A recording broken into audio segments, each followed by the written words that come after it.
Hi guys, this is Komal Gandhi. Welcome back to my channel.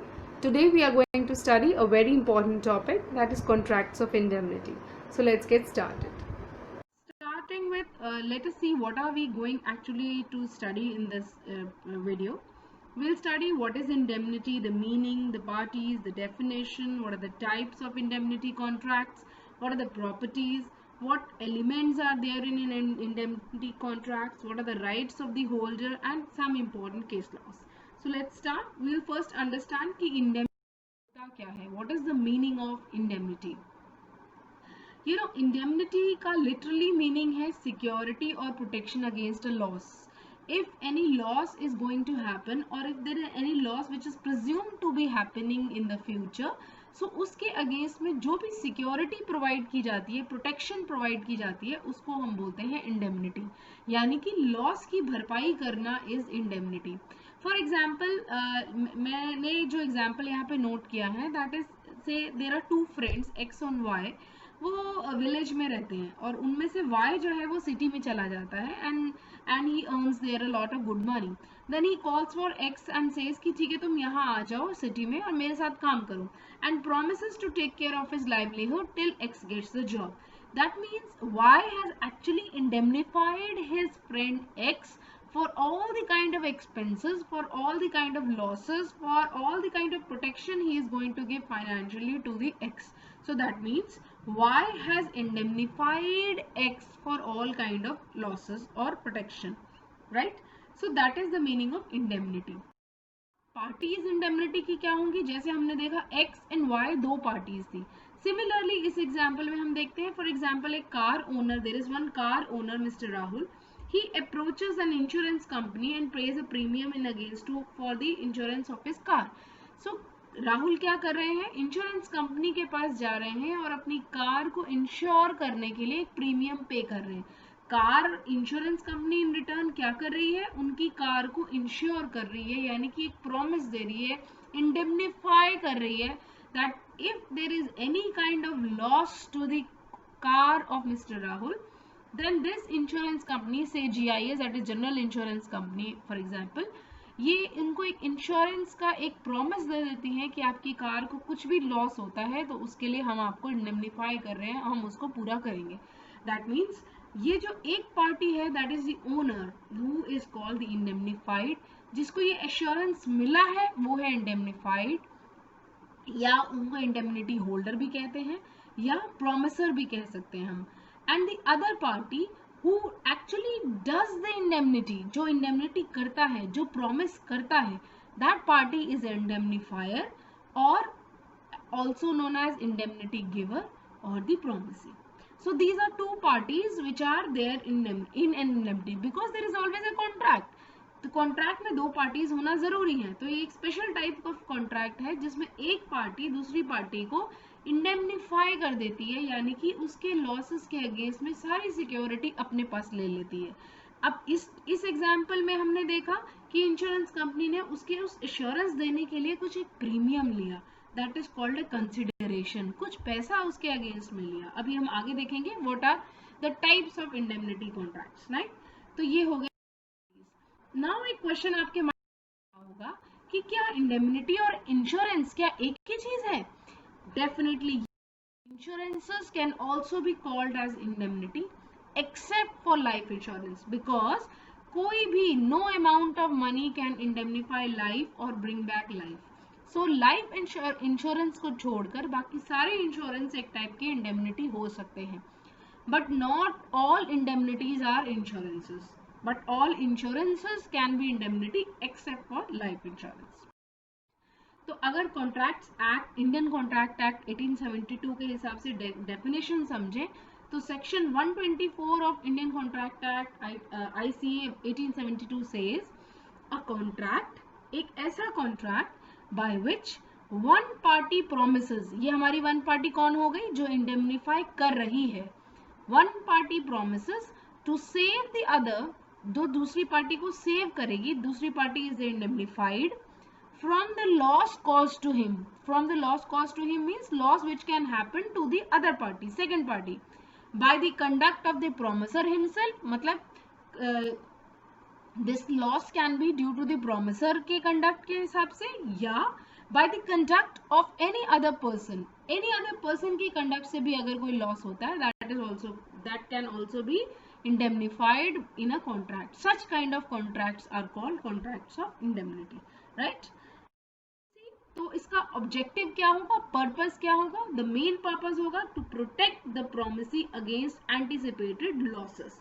कुछ loss हो सकते हैं in future, that is anticipated losses के against में जो प्रोमिसी को एक प्रोटेक्शन मिलता है, that is the main objective, to protect the other person from incurring losses and to compensate the other party for who has suffered loss, or to make good loss for the other person. If there is any kind of loss, to convert it into good is the objective of contracts of indemnity, right?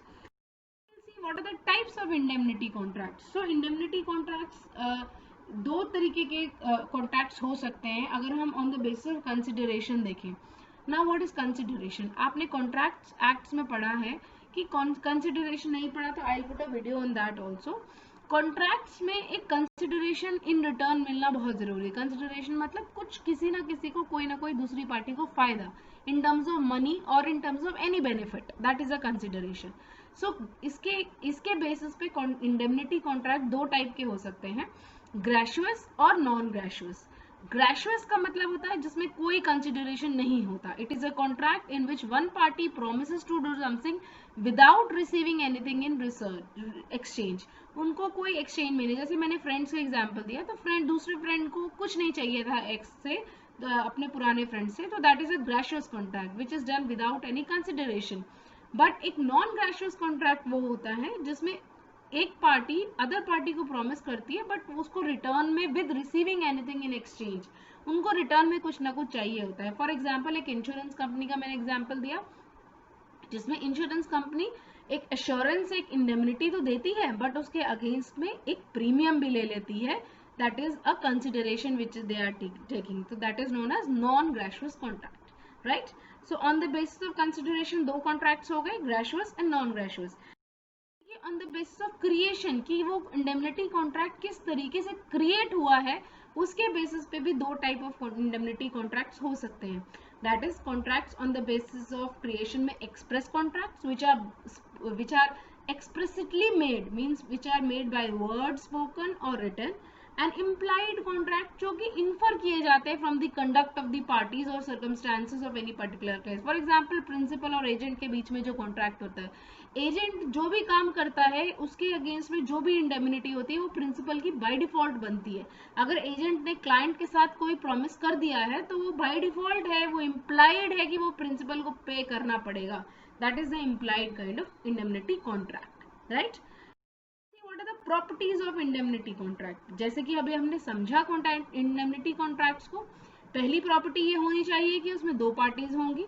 दूसरा एक contingent contract है कि मतलब situation के basis पे. Contingent का मतलब होता है अगर ये होगा तब ये होगा. If this situation happens then this situation happens. अगर कोई लॉस होगा तब उसकी भरपाई होगी. That is the contingent contracts. Then there is always a protection of loss, कि एक लॉस होना है और उसके लिए इसमें प्रोटेक्शन प्रोवाइड किया जाता है इंडेमनिटी कॉन्ट्रैक्ट्स में. Next, loss of life can never be इंडेमनिफाई, ये मैंने अभी पहले भी समझाया है. And the last but not the least, एक वैलिड कॉन्ट्रैक्ट के सारे एसेंशियल एलिमेंट्स को एक इंडेमनिटी कॉन्ट्रैक्ट भी फुलफिल करेगा. अब ये एसेंशियल एलिमेंट्स क्या है देखिए. There must be an offer and acceptance. दोनों पार्टीज के बीच में एक ऑफर होगा और एक एक्सेप्टेंस होगा. एक लीगल रिलेशनशिप होगा और ऑब्लिगेशन होगा. ऐसा नहीं है कि इंडेमनिटी आपने अपने दोस्त को बोल दिया कि relationship between a husband and wife, that can not be an indemnity contract because there is no legal relationship between them. Legal मतलब of course they are legally married but they are not going to sue each other in the court until and unless the situation gets worse. Then indemnity contract में एक lawful object होता है और lawful consideration होता है. मतलब कि आप इंडेमनिटी कॉन्ट्रैक्ट किसी इलीगल आइटम के लिए नहीं कर सकते कि आपने अपने दोस्त को बोल दिया कि okay go and kill somebody and then in return I will do this for you. If there is something happen I am going to indemnify. That is not a lawful object और a lawful consideration. और you say कि okay go and kill somebody, I will give you drugs in that case. That is also lawful consideration. So that is not an indemnity contract. Then any two parties, number 4 is capacity of the parties, जो competent parties होती हैं, like minor नहीं होना चाहिए, unsound mind का नहीं होना चाहिए, डिस्क्वालिफाइड बाय लॉ नहीं होना चाहिए, क्रिमिनल नहीं होना चाहिए. All these are the essential elements of any contract that I can in detail मैं आपको दूसरे वीडियो में भी शेयर कर दूंगी. और last but not the least, एक कंसेंट जो मिलता है कॉन्ट्रैक्ट में एंटर करने का इंडेमनिटी होल्डर और इंडेमनिफाइड का, that has to be a pre consent. It must not be in coercion या मिस्टेक या फ्रॉड या अंडू इन्फ्लुएंस या मिस रिप्रेजेंटेशन से वो नहीं कॉन्ट्रैक्ट होना चाहिए. सो ये 5 इंपॉर्टेंट एसेंशियल एलिमेंट्स एक इंडेमनिटी कॉन्ट्रैक्ट में होते हैं, जो किसी भी वैलिड कॉन्ट्रैक्ट में section 10 of Indian contract act के हिसाब से होते हैं. नाउ एक इंपॉर्टेंट सेक्शन इसमें जो आपको एग्जाम में लिखना होगा वो है section 125. Section 125 of Indian contract act ये कहता है कि प्रोमिसी के पास, जो जिसने इंडेमनिटी होल्डर है, उसके पास 3 इंपॉर्टेंट राइट्स होते हैं टू गेट द इंडेमनिटी. पहला, right to recover damages, DCS याद रखिएगा, DCS, right to recover damages paid in the suit. मतलब अगर कोई कोर्ट केस होता है तो उसके अगेंस्ट में जो भी डैमेज पे करना होता है वो इंडेमनीफायर या इंडेमनी प्रोमिसी को ही करना पड़ता है, दैट इज द प्रोमिसर को करना पड़ता है. So that is section 125(1).